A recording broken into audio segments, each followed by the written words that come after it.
Dagens hike af Scoles Falls og Tray Mountain. En fantastisk vejr og en fantastisk udsigt.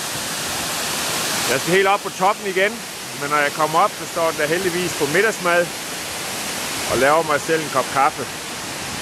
Men det her, det kan da redde en hver dag. Fantastisk vejr.